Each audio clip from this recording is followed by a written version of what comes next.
Good morning. This is Crystal Woods with Seasons in the Vine, and it's Fresh Friday. We're picking up where we left off last week.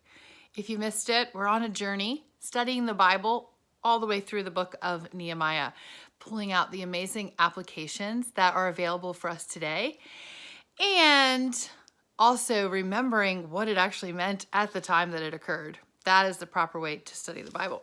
So let's pick up. We ended with the very end of chapter 1.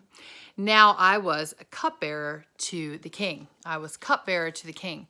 And we talked about how Nehemiah was called for such a time as this.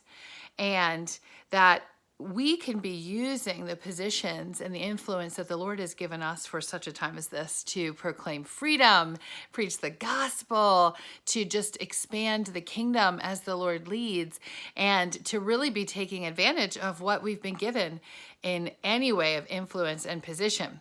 So for the cupbearer, this time, this is a person that has immense trust from the king. This person would taste the wine before the king, so that if it was poisoned, the cupbearer would be the one to die or have the poison affect him, yikes, and not the king. So the king would put a lot of trust in this person. And so Nehemiah, just by being a cupbearer, we can know contextually from that time period, he was a man of great intent and purity and devotion and could be extremely responsible and was held in high regard and trusted by the ruler of the land, King Artaxerxes. Try to say that a couple of times. Artaxerxes. Okay, so let's pick up in chapter 2. In the month of Nisan, in the 20th year of King Artaxerxes, when wine was before him, I took the wine and gave it to the king. Now I had not been sad in his presence.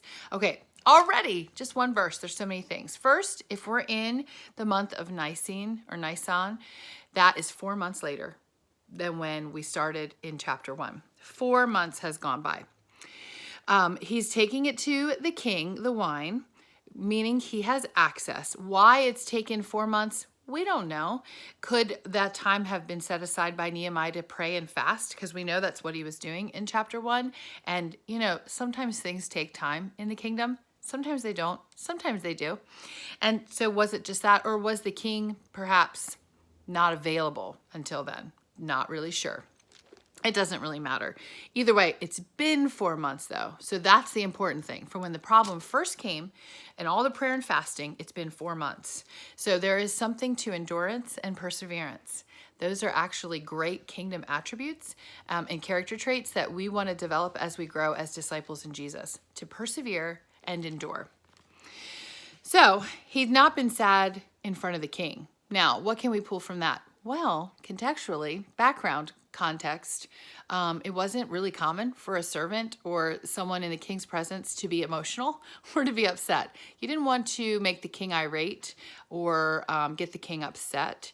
It really was a lot for a slave to be sharing those kind of emotional things in front of the king. You pulled yourself together. You pushed it down. You did all the things you're not supposed to do, but you needed to, because you don't want to make the king mad, because life and death is in his hand.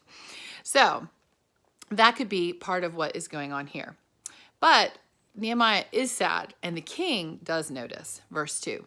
And the king said to me, why is your face sad, seeing you're not sick? So the king is able to discern this isn't a sickness that's making you look like this. It's got to be a heart thing.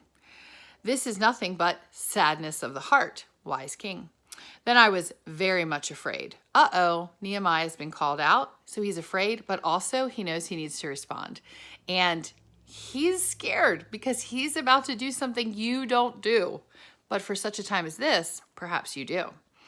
So, verse 3, I said to the king, let the king live forever. So he's starting with praise and adoration. Why should not my face be sad when the city and the place of my father's graves lie in ruins and its gates have been destroyed by fire? So he's sharing, I'm sad because the place where my ancestors have been is destroyed. This is like my hometown where my people are from, and everything is all destroyed and lies in ruins. And there's something about the graves. Like, the graves are a big deal. Jewish people really honored dead bodies. It was really important. And so to have them disturbed or disrupted would be a big deal. Think back to when the bones of Joseph were taken out of Egypt during the exile. This is a big deal in Near East culture. Ancient Near East culture. That's the best way to say it. Verse 4, then the king said to me, what are you requesting? Basically, what's your point? What do you want? So I prayed to the God of heaven. Wow, there's so much in that. So I prayed to the God of heaven. That means when it's crunch time, the first thing that Nehemiah does, and this is something for you and me, the first thing is he prays. This is probably really quick, like a breath prayer, like all the prayers of the last 4 months combined into one moment of, Lord, I need you. I don't know what's going to happen. Give me strength. Whatever it was, we don't know, but we know it's pretty quick. The turnaround here is fast. And the first thing Nehemiah does before answering the question, which he already knows the answer to, he still prays. So if Nehemiah is doing that, we should be praying before we open our mouth in response as well. Yeah. Verse 5, and I said to the king, if it pleases the king, and if your servant has found favor in your sight, that you would send me to Judah, the city of my father's graves, that I may rebuild it. Remember, I told you it was called Judah. And the king said to me, the queen sitting beside him, that's important to know. Why was she there? It was really common in that time. It could have been the queen. It could also, based on some of the language, have been a concubine that was like a favorite. So it's hard to say whether she was really, really the queen or just someone the king put in that position for a time. How long will you be gone and when will you return? Practical questions.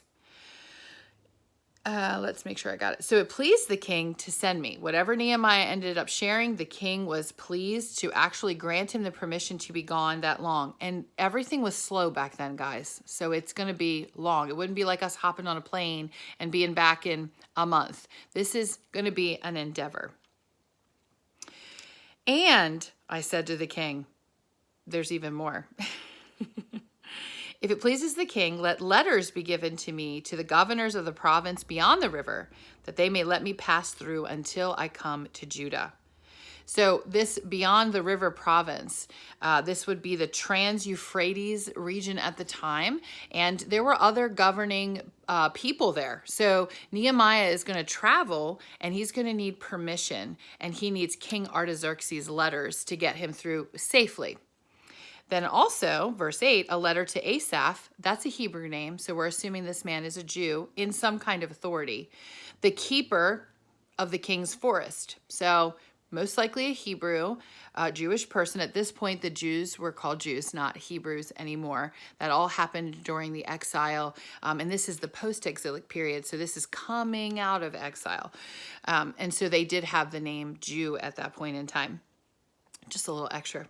So Asaph, the keeper of the king's forest, that he may give me timber to make beams for the gates of the fortress of the temple and for the wall of the city and for the house that I shall occupy. And the king granted me what I asked, for the good hand of my God was upon me. Okay, there's a lot here. We can see that Nehemiah has done research. He has spent the last 4 months knowing exactly what he needs. He was getting prepared. That's something that you and I can take away today. Are we preparing in the season of holding, in the season where we're waiting for that execution to come? And I mean like a good execution, for the launching to come. We're waiting for that to happen. Are we being prepared? Are we studying? Are we doing our research? Are we praying? Are we fasting? Are we processing our emotions? These are all things that we've seen Nehemiah do right off the bat, like immediately. These were default patterns. And so he knows when I go to the king and ask for this, I need to know what I'm talking about. And we all need to submit to the process of the Lord in the same way, with great diligence. Am I in this season getting everything I can out of it? Am I getting prepared for when I will actually go? And this is what we see Nehemiah doing. Now, who does Nehemiah give credit to? He gives credit for the permission being granted to God's good hand being upon him. He knows that, yeah, the king has made a decision, but God was definitely a part of it. Not only did God give Nehemiah wisdom and discernment in what needed to be rebuilt, getting the timber, getting the papers, all the things, and guiding him into this moment, God has also moved in that the favor of the Lord, the good hand of the Lord, is on him through the hand also of King Artaxerxes. So he's acknowledging that without you touching this, God, nothing's going to happen. And that is a prayer of mine lately. And it has been, like, I've known this, but really specifically, like, Lord, if you don't touch this, nothing happens. If you don't light this up, if you don't get behind it, if you don't anoint it, nothing will happen. It will be of no effect, because I'm just a person. I'm just a human.